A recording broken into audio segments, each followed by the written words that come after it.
I have quite a few questions.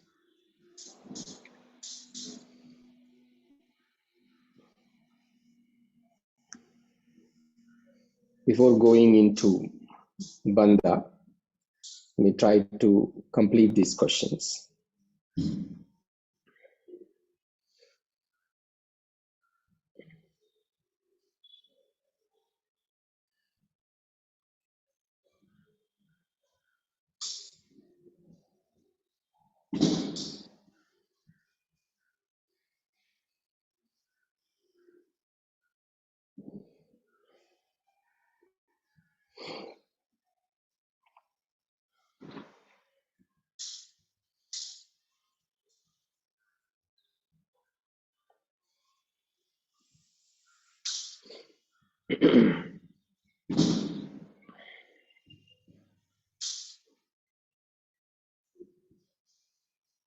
In one of your previous answer, you said that regular practice of asanas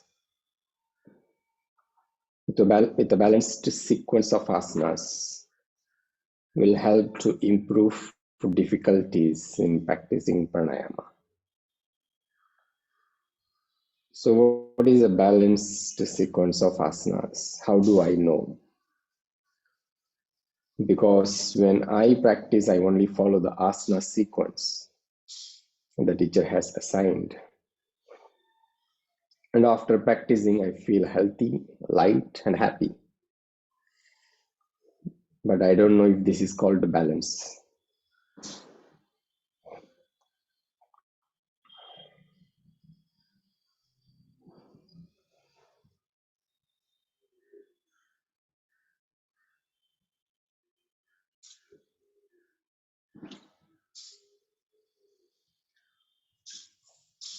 What is balanced?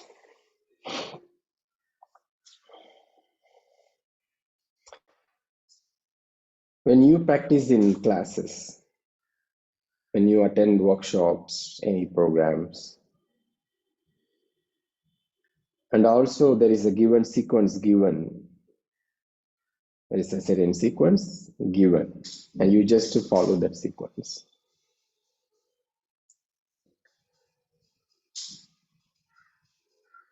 First, it is about any asana, not a sequence, any asana. Are you practicing as per your body condition? So it starts from there. So if you do that, then it is balanced.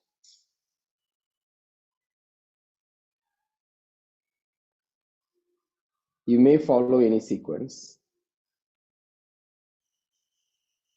You may attend various classes. But is the practice done as per your body requirement?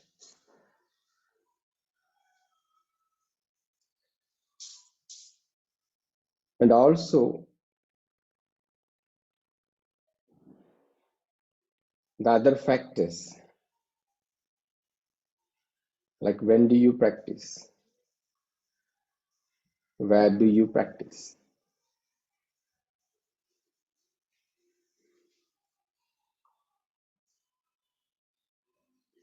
How long you practice?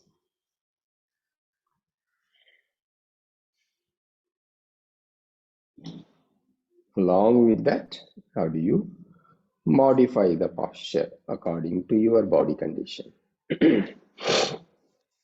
So that is what balanced practice.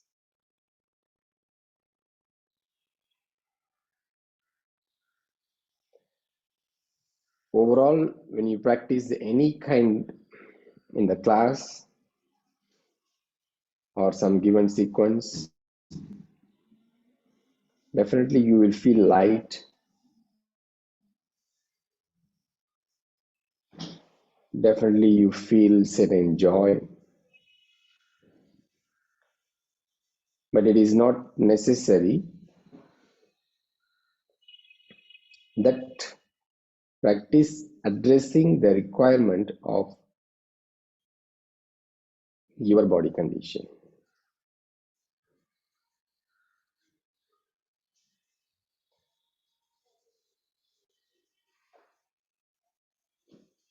So when there is certain challenge in pranayama practice or in asana practice, you need to find the solution here by doing the practice as per your body condition. So all these factors, where do you do, how do you do, how long you do, all these factors. Okay? That's what I said.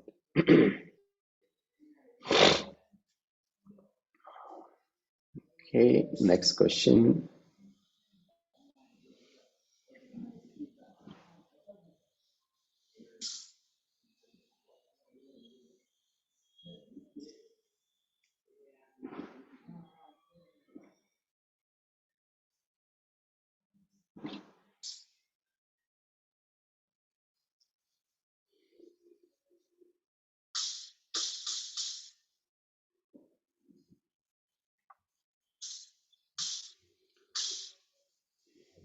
In long meditation, 40 to 50 minutes, the palms rest on the legs.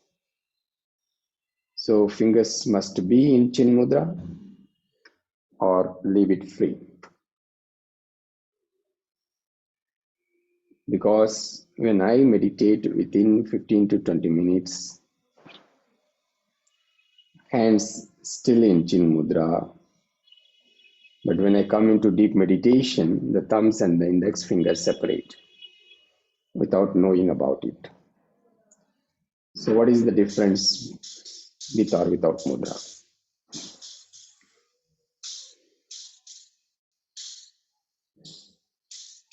It is not must that you have to use only chin mudra. You can even use Bhairavi mudra. You can even gently interlock like this. Though it's not a complete mudra, but still it's connecting all the rest like this. All the elements, 5 elements connecting together.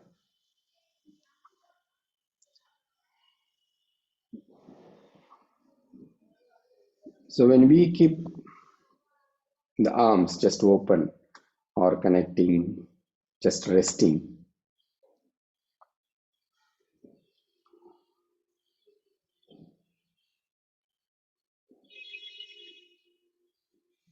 the energy movement, even it is happening through your fingers, tip of the fingers. So we want to bring that in the circular movement when we are doing meditation. So instead of just separating and letting go, if you get through certain mudra,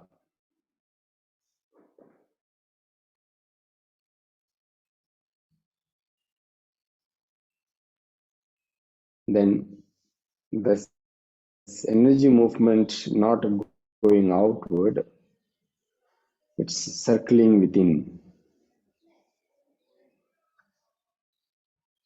And also the body getting into that position, comfortable position. You can notice other parts of the body in a way it is locked, your leg is locked. Working on the upright position of the spine. So instead of opening the arms, it is coming into certain position. So the fingers are in certain position. By mudra, it helps for meditation.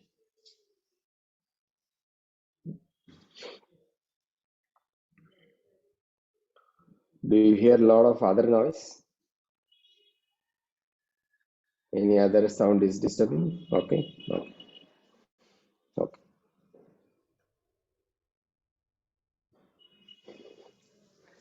It's a festival of light, Diwali celebration going on.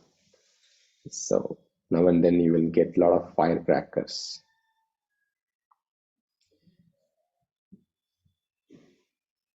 They play with bombs. So suddenly you will hear like very loud sound.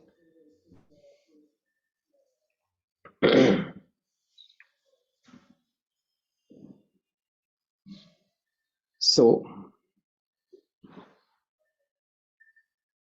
when you are doing meditation at the beginning, you are going into the mudra,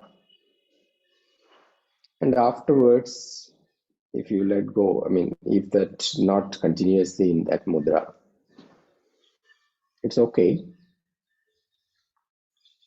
because in meditation it's more of inward movement. So if your body position is changing, we don't need to give attention to that. At the beginning, yes. We will introduce other mudras also.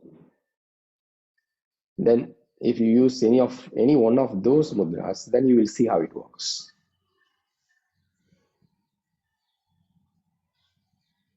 But the purpose is, it is to support, it is to go inward, it is to maintain the energy flow within.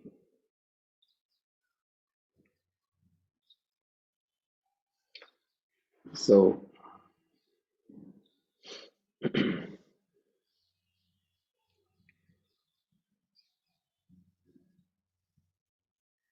even if you just keep the hands, if the palm is resting on the lap, but it helps to go inward, you're still fine. As long as you don't get disturbed by that. Or it is not directly disturbing, indirectly it is not helping.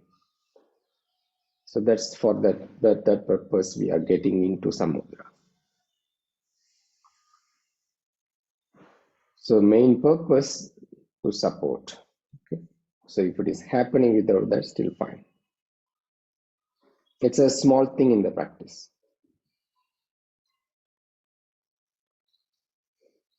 Okay, next one.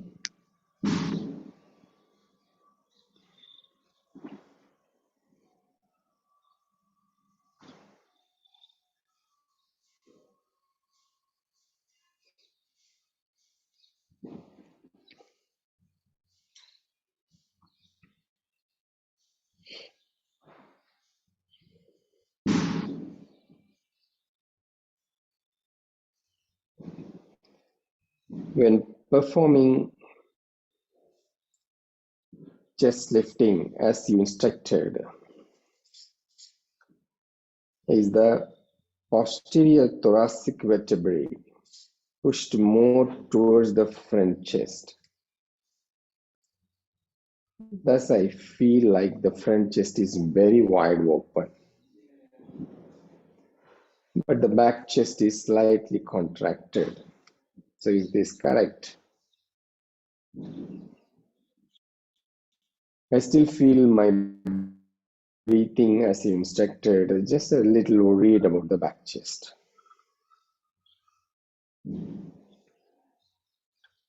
Compared to the width, the length, width of the front chest,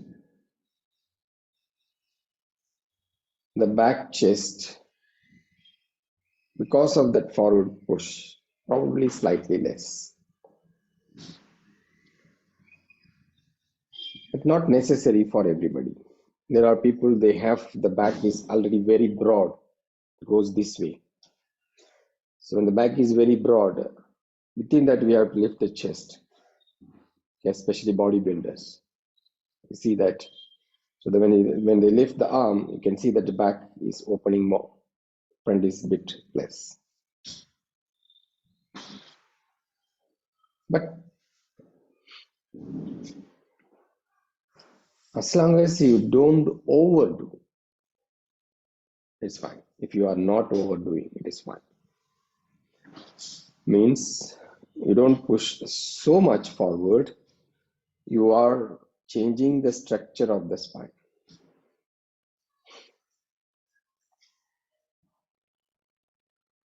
That should not happen. So, still upright position. Within that, when you are lifting, definitely your shoulder blade, that part moving inward, but not overdoing, not creating too much forward movement. Okay, so just look into that. So there is certain opening at the back also.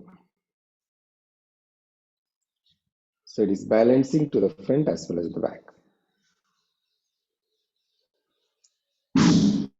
Okay. Next question. When the breath is prolonged, the throat will automatically make a sound like the sound of wind. Is that normal? Do I have to control that sound?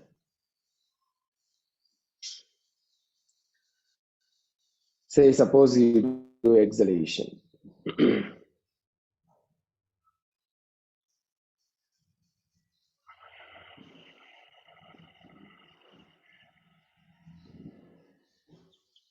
I don't know if you hear the sound or not. So I am trying to make it longer, but while doing, I'm putting a little bit effort to create that sound. Let me try again.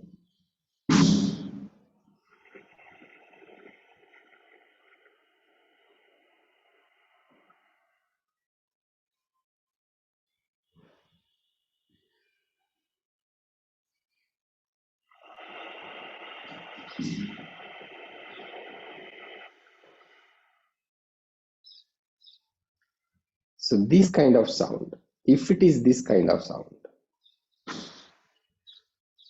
it is okay sometimes, but don't do every time like that.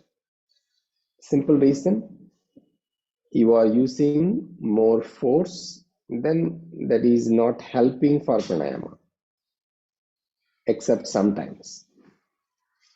So regularly when we do within that.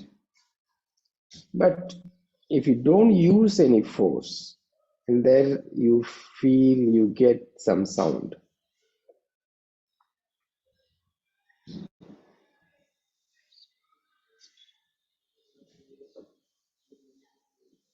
When you climb up, that's the time you get that sound, that kind of sound. Then it is okay. Then that should not be a problem. So that's the difference.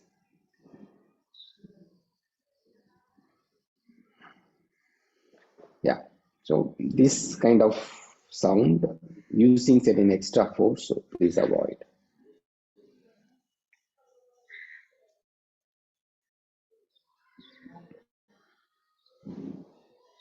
Okay. Next question. Probably when you are reducing the sound, the length may less. It's okay.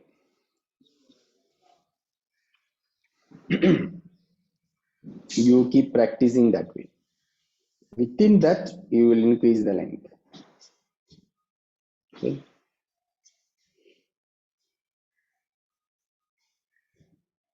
Okay, next question.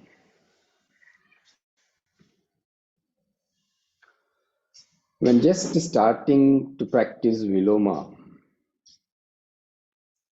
do we need to concentrate on the body part? For example, inhale to pelvic floor, weight, inhale to abdomen, weight, inhale to the chest, weight. Or pause separation from the timing rhythm. or only according to the natural capacity through my own observation, or it will naturally get in pranayama after effortless effort state through asana training.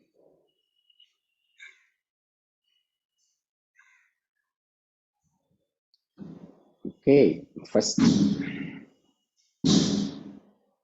do we need to concentrate on the body part?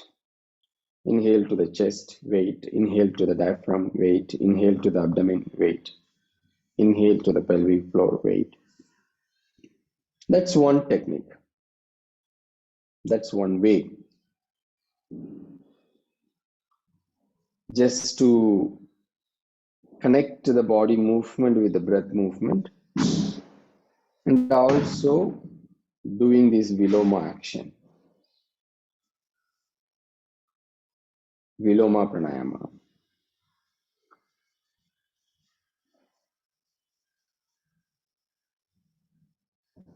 Using all these things together, Viloma, breath movement, the body movement, but it is just to practice, not necessarily every time you need to do that. Okay. Then pause separation from the timing rhythm. At the beginning, you may connect with the body movement. Then you will go to the breath movement. That means you don't keep connecting with the body movement. You work only within the breath movement. We can say probably a next stage. Within that lungs, inhale, you limit only to the lungs capacity. Only with the breath rhythm.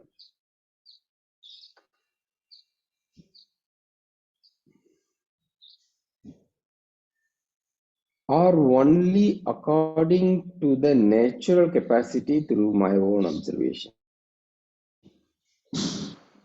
Anyway, you stop, you pause only according to your natural capacity. But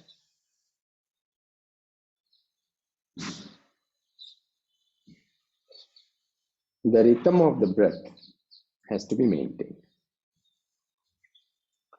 Or it will naturally get in pranayama after effortless effort state. That anyway we want to happen, effortless effort.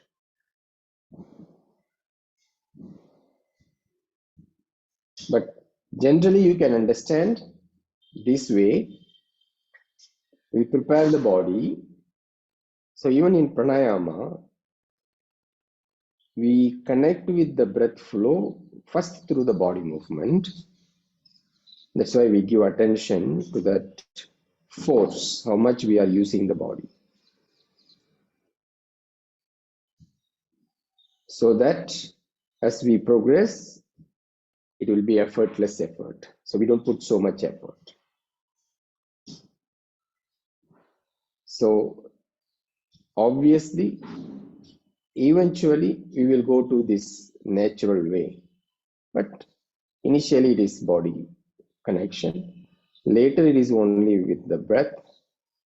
And from there further going into this effortless effort. Not only in asana, even within pranayama.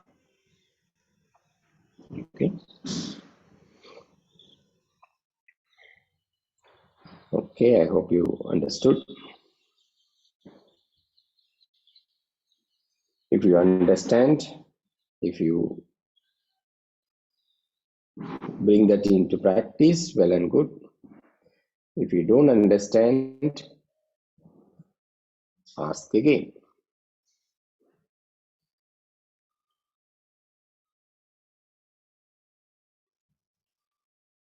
Okay, next question.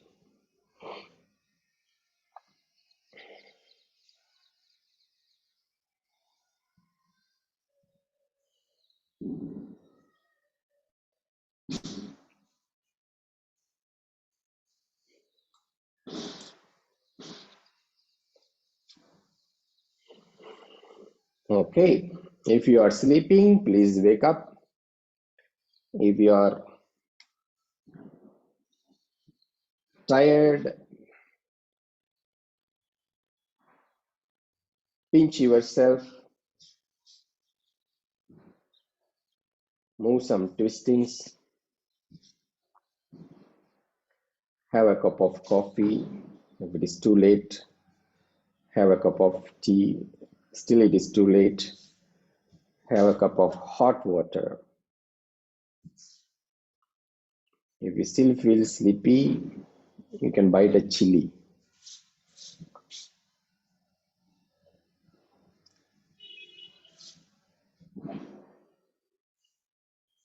So you need to maintain that alertness. This question, because is there fixed position of energy center?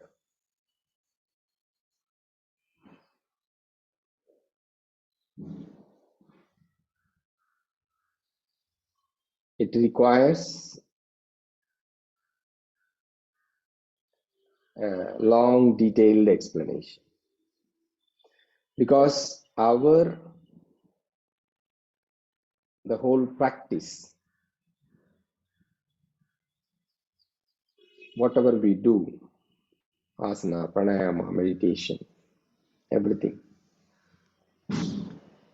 it is to work with this energy center, to identify. Again, that is not the end. The end is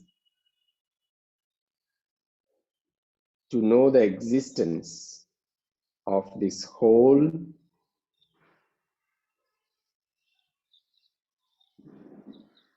mechanism, how it is functioning.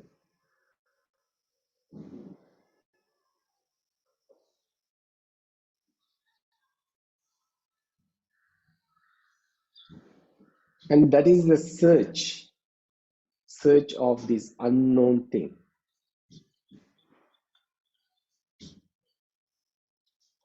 It is totally unknown because it is not obvious. You open the eyes, if I see a tree, you also see a tree. If I see a bird, you can also see a bird. If I hear music, what music I can hear, if you hear, same music. If I speak, what you hear, others also hear the same.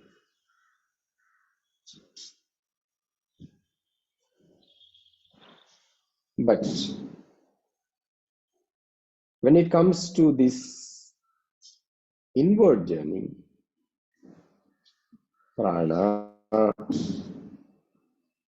regulation of the prana, movement of the energy, awareness of the energy center, awareness of the movements within the energy center, it's very subjective. It's very inner thing. What I experience, if I close my eyes, when I go inward, it may not be the same what you experience. Say, let us focus on the Ajna as the space between the eyebrows. Energy center, a chakra. Even I sense something, I feel the energy movement. You also feel the energy movement. It is not necessarily in a given time same experience.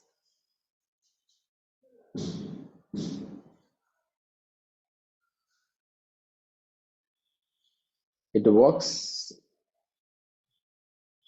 though the destination is same,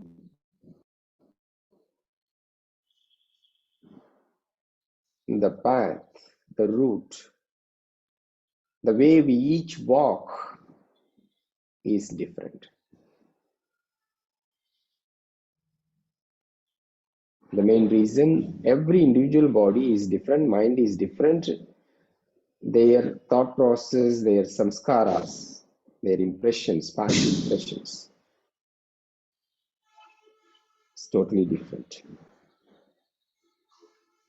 That's why we all are, though fundamentally one, working in one platform, living in one existence. In other way, in other aspect, we are all unique.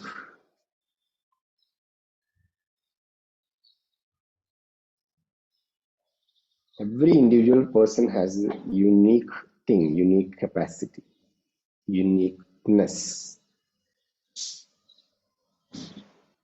So now this energy center, just understand, it is starting from your front of the tailbone along the spine line. It's not that the back side, it's more of that front side, subtle body, not in the physical body. So each energy center has a location. Tailbone, above that space, below the navel part, heart, throat, between the eyebrows.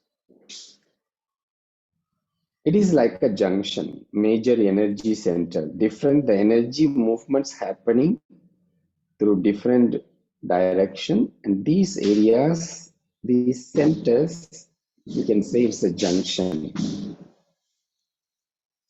There are few other junctions are there, but the effect or that the role from them is less compared to these major energy centers. Until here, we can say it is located fixed space between the eyebrows, throat, chest, heart area, navel, below the navel, and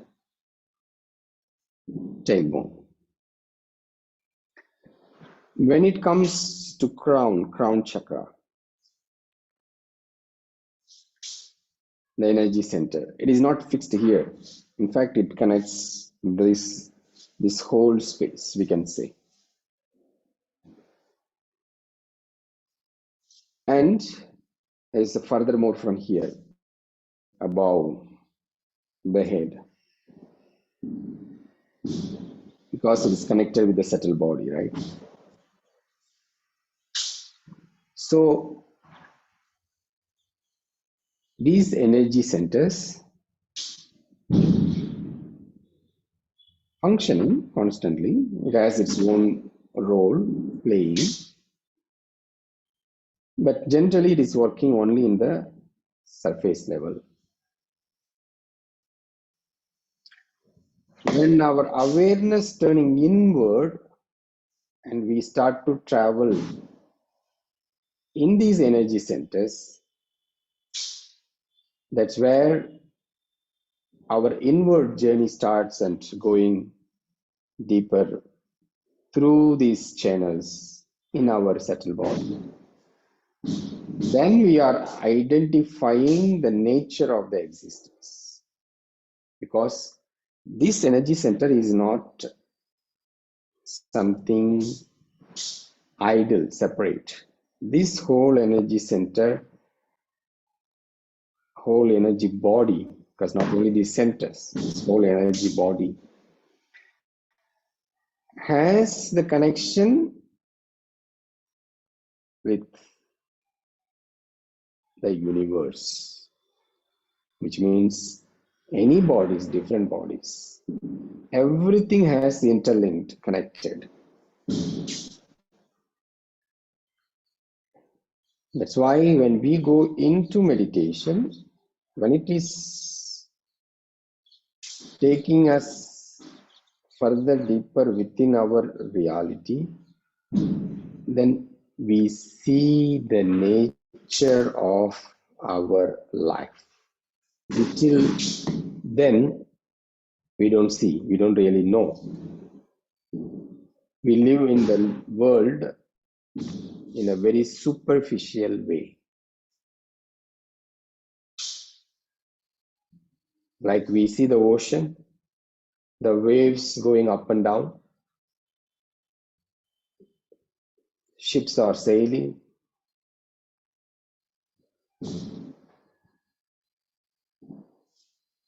various activities happening on the surface level. And if we never go down, we don't see what's going on. So mostly the life what we live is just believing the surface is everything. But it is very, very tip, small one.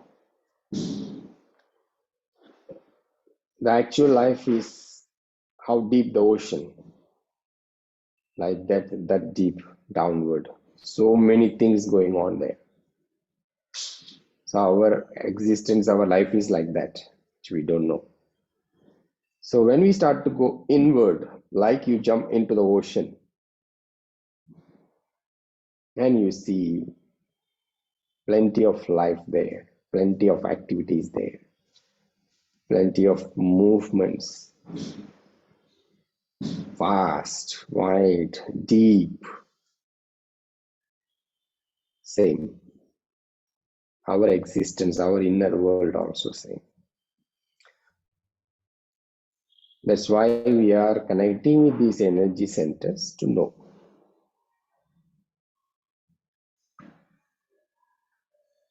So when we get at the time, we can study in deep, deep, deep.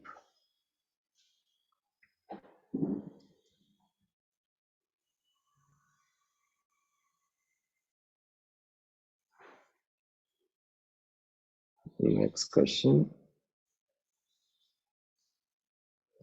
Today after pranayama, fully relaxed. Oh, it's the same question yesterday's, right?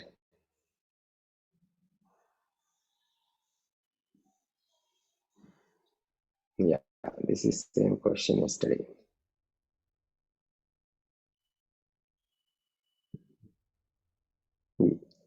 Yeah, I have the other question here.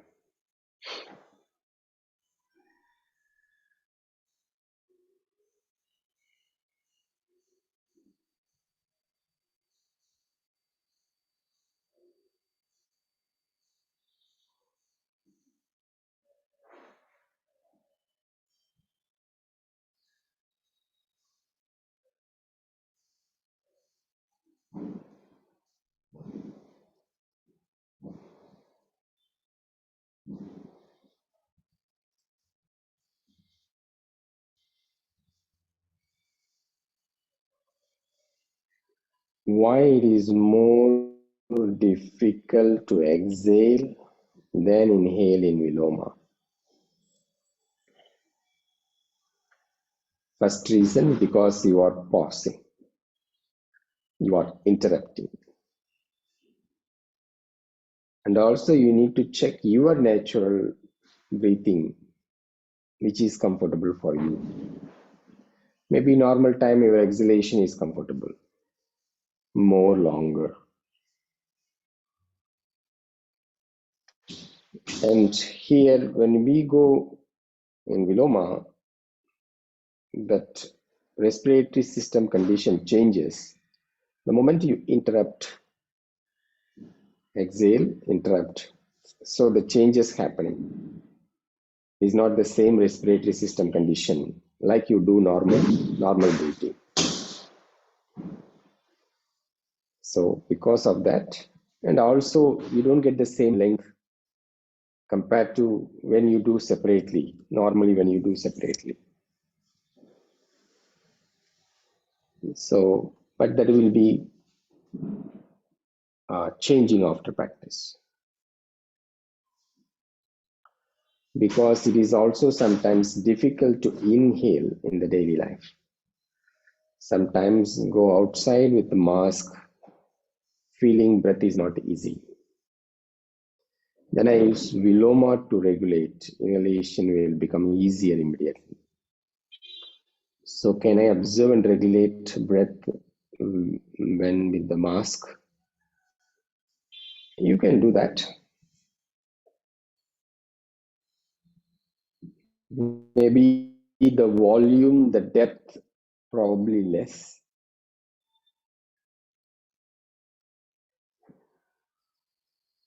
But otherwise, because the breath is going anyway, right? So you can still do that.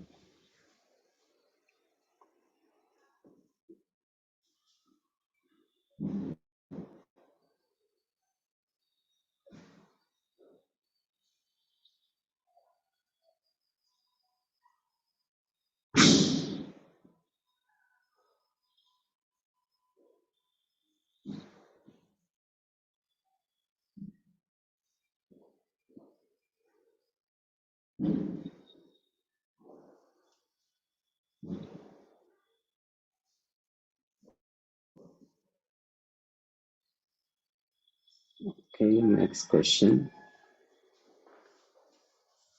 Why I can feel obvious heart beating rhythm recently when in pranayama? So you hear your heartbeat well. That's good. Why it is good? You you will hear not only the heart sound, you will start to hear different sounds, not only within you, within outside also.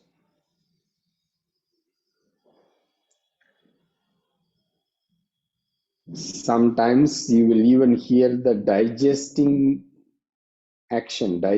sound also clearly. I'm not talking about the stomach making sound.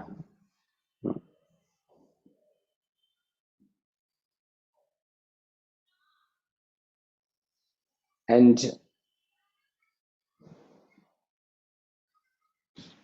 that awareness and also the attention. One thing is you are able to hear the subtle sound. Other thing, the attention going inward. And because of that, the nature of your awareness is very much coming into the present moment.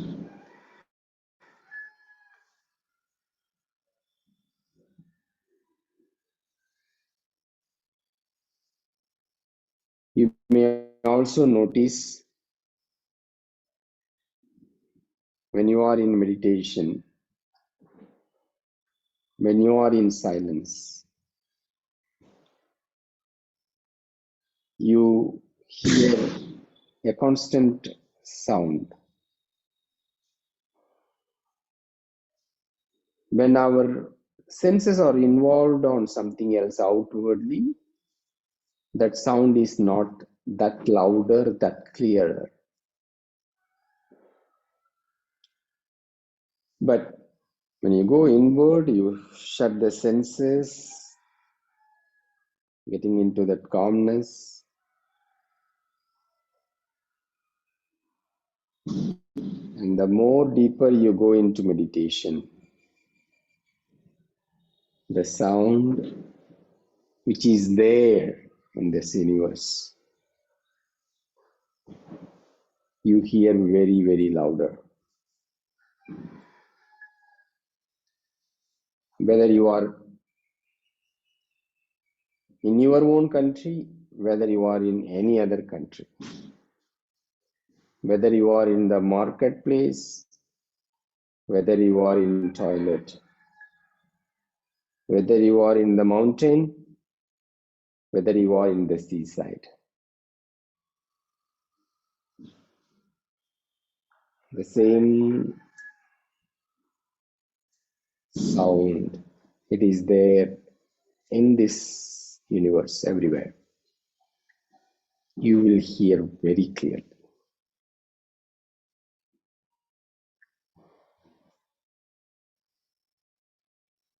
If you are already doing meditation,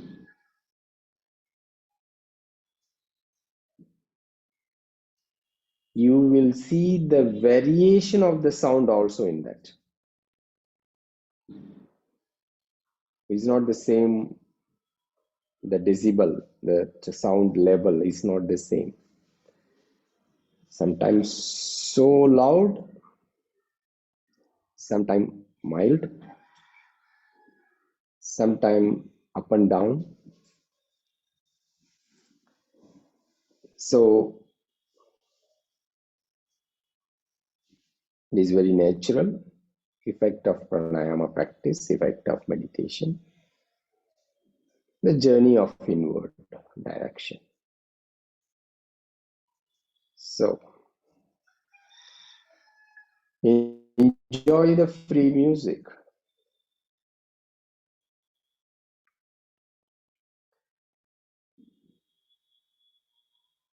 As you hear the sound, maybe you can even sing based on that sound, not louder, within yourself.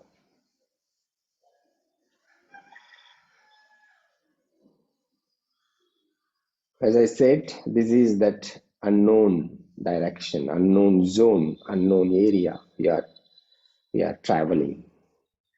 So you will come to see many different things, varieties of experience. It is to know, it is to see, it is to understand.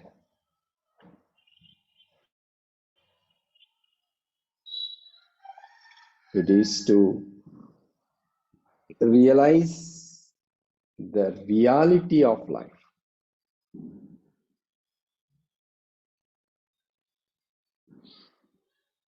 That perception totally changed the way we see the world, the way we see ourselves, the way we see the life.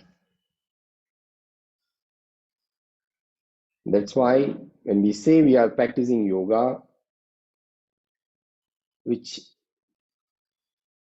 supposed to take you inward, supposed to realize how naturally you are a happy person without doing anything, how all the joy is within yourself,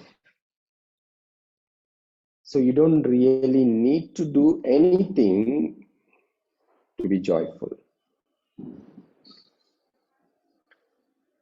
It should not add your ego. Instead, it has to really make you to realize that you are, or I am, nobody is anything, nothing.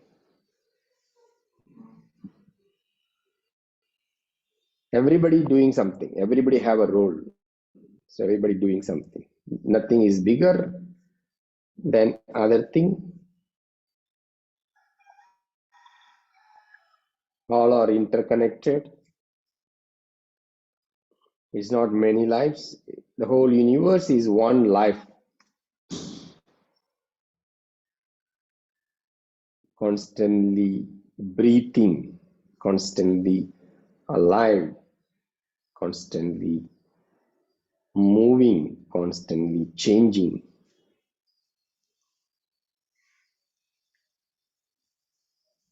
Naturally, we will be compassionate because we don't make ourselves a small, insignificant being. We are the vast universe.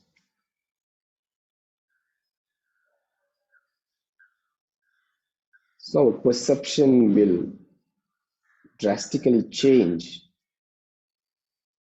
Change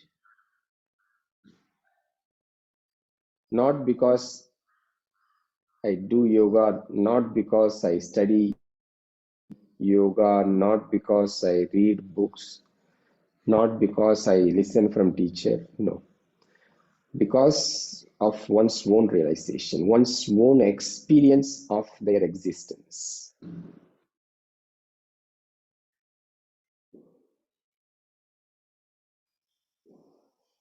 So if you are practicing asana and you are really getting into a lot of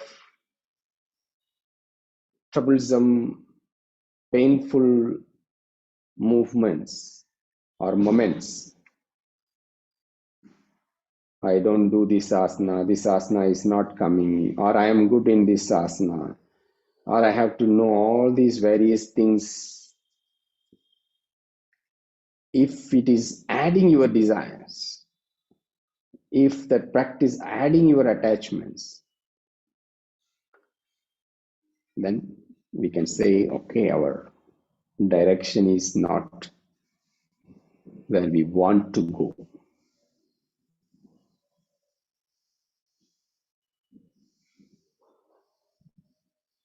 Inward journey to realize this eternal joy.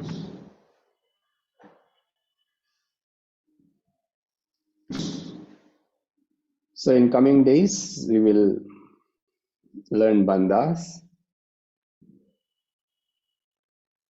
Further, we will go into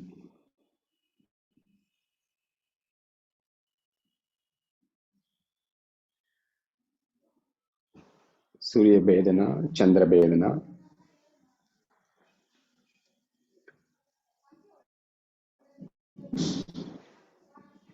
also Nadi Shuddhi.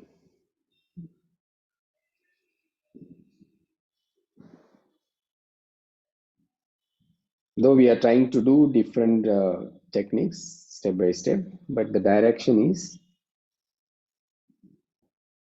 to whatever you do, whether it is Ujjayi or Viloma, whatever you do with proper understanding, knowing clearly what is happening for you,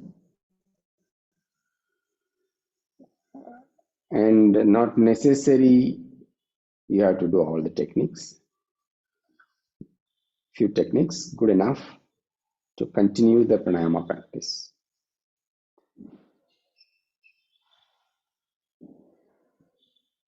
We will do that. So in coming sessions, we will look into other aspects of this prana movements, pranic body, pranayama techniques. Okay, that's all for today. See you soon. Thank you all. Namaste.